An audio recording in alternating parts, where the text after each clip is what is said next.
What's good? What's going on, everyone? My name is Johnson Chaja and this is Let's Talk Art. On this episode, we'll be talking about how to approach art galleries the right way, part 2. In case you missed the first video, do well to check it out, and thank you so much for engaging with my last post. It means you're vibing with what I'm saying, so thank you. Kindly stick with me to the end of this video. I'll be revealing the best way to reaching out to these galleries. Let's get into it. First things first, figure out your art style. This for me, I feel is very basic. You need to understand your art style, and that would help you figure out the type of gallery to approach. When you're done figuring your art style and you've perfected your style, that's when you can begin to think of the type of gallery to approach. And how do you look for these galleries? You look for other artists that are doing something similar to what you're doing, who have the same narrative and probably the same style. Then you begin to look for galleries that represent similar artists as yourself. That way you stand a better chance on being accepted into that gallery. Take for instance, if your style is black art and you're reaching out to a gallery that exhibit works of other artists that do black art as well, it's easier to get accepted into those kind of galleries than when you're writing to a gallery that exhibit works of Renaissance artists. Your chances of being accepted into those kind of galleries will be much lower. So do your research and figure out the kind of galleries that represent artists that do similar works as yourself. That way it's easier to get accepted into that kind of gallery. I've seen artists on social media tagging the wrong gallery, and even that type of approach is even considered as aggressive approach, and to an extent is frowned upon. So if an artist is tagging a wrong gallery on social media, it means that there's a chance that he's probably writing to the wrong kind of gallery as well. First things first, look out for artists that are doing similar art as yourself or have the same narrative as you. Then look out for the galleries that represent them. Then you begin to write to those galleries or tag. But tagging is not really the right approach. Or you could do your research, have a list of galleries that you want to write to, go on their website or on their social media platform, look out for the artists that they represent, and that way you'll be able to figure out the kind of gallery that will likely respond to your email. One of the reasons why sometimes we don't get accepted to galleries when we write to these galleries could be because of our art style. Ask yourself, what you're doing, is it marketable? Is it sellable? Check your style and compare it to what galleries are exhibiting on their platform. You need to understand that art is a business, and in order to do well in the art world, you need to play by the rules. If what you're creating is not satisfying, is not meeting the needs of other people, how do you think they want to accept you into their gallery? Or in the case where you've never sold any of your work, this could be the reason why you've never sold any of your work. Also learn to be patient with your process and your style, and know that with time, a gallery will definitely reach out to you. Be current with the ever-changing art industry. Learn to be flexible and infuse the new trends into your work. That way you will not be left out. Click on this video if you want to know more about galleries. Learn to create a body of work, cohesive works that are connected to each other in style, in theme, in narratives. This gives you room to express what's on the inside of you more.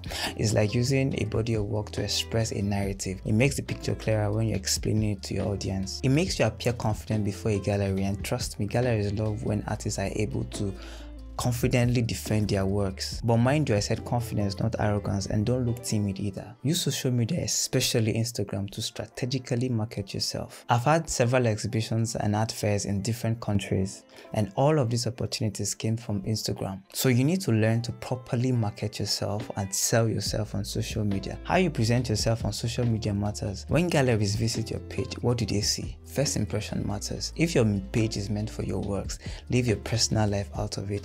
Everything you're doing or everything you're posting or everything you're sharing should speak about your work. It's like mixing business and pleasure. It doesn't work. When you have several contents on your page, it speaks volume. It makes you look unserious. And that way, anybody reaching out to you, be it a gallery or a collector, when they visit your page and see all sorts of things on your page, you just appear unserious, and it might just be the end of whatever they wanted to do with you in the first place. So learn to strategically use social media to market yourself. It's a great tool. Then again, if all the works you have on social media is all you have to offer when these galleries reaches out, without any record of previous exhibitions, you appear to be a lazy artist, which brings me to my next point. Be properly ready before coming out on social media. Have at least 5 to 6 works before sharing your works on social media. So imagine the gallery preparing for an exhibition, 2 weeks to go, and they stumble on your work on social media, and they reach out to you and you don't have works available, and maybe your work process takes time. What do you think will happen? You've lost the opportunity. It happened to me once, but thank God I didn't lose the opportunity. I was able to create the works. I had barely 2 weeks to go. I was able to create those works in less than that 2 weeks, and I shipped them off wet. they were not completely dry when I shipped them. And thank God they arrived unharmed, and that exhibition was a success. So make sure you have works on ground before coming out on social media or even trying to reach out to a gallery. Pricing your work. What's the formula to pricing your work? What if after the submission stage and you're asked how much are your works and your price is all over the place? Sometimes at this price point, sometimes at that price point, sometimes you sell lower, sometimes you sell higher. If you can't figure out why this is at this price point and this is why that is at that price point, you might not be taken serious. For me, I sell based on size and I make sure to keep a track record of each size that I sell. Some sell based on narrative, others sell based on the effort and time put into the works.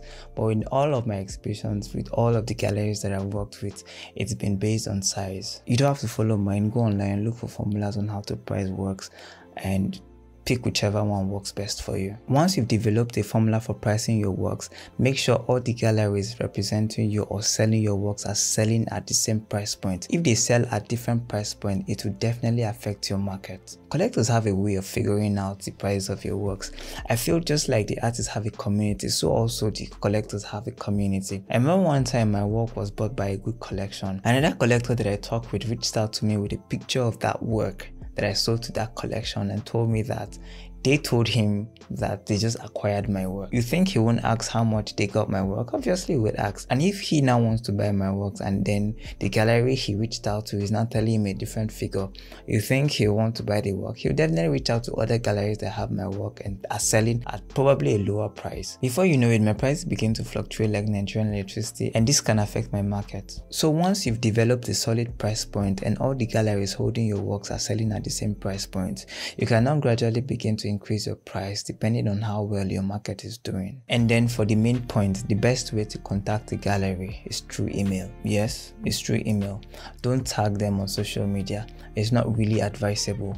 This approach is seen as an aggressive approach and it's really frowned upon. And this for me is trial and error, and most times it's always error. I feel instead of tagging on social media, get yourself familiar with them on social media, engage with their posts, follow the art director on social media, engage on all of their posts. Over time, they get to notice you, and then you can reach out to them and ask them, hey, does your gallery accept requests? And if yes, then you can go on to write to them via email. So for me, the best way to reach out to these galleries are via email. Make sure you have 2 to 3 images of your works embedded in the email you're going to be sending to them. Once you're done typing your email, you can include links to your works or even your social media handle. The reason for including those images in that email is so that when they open the email, the first thing they get to see is the works. At least from there, they'll be able to tell if they want to do business with you, and if they want to, they'll definitely use the link to see your other works. Make sure you have a comprehensive list of the galleries you're going to be reaching out to, so you just type the same message and basically just change a few things. And then you try and reach out to as many galleries as possible. The more the better. If your works are good and your prices are okay and you do well to follow the things that we talked about in this video, I'm sure that before you get to the 10th gallery, you would have gotten a positive response. And above all, make sure you reach out to galleries that represent artists that does similar works as yourself, and avoid mega galleries, especially as a beginner. And this brings me to the end of this video. Thank you so much for your time. Do well to like, share, subscribe, and I'll see you in the next video.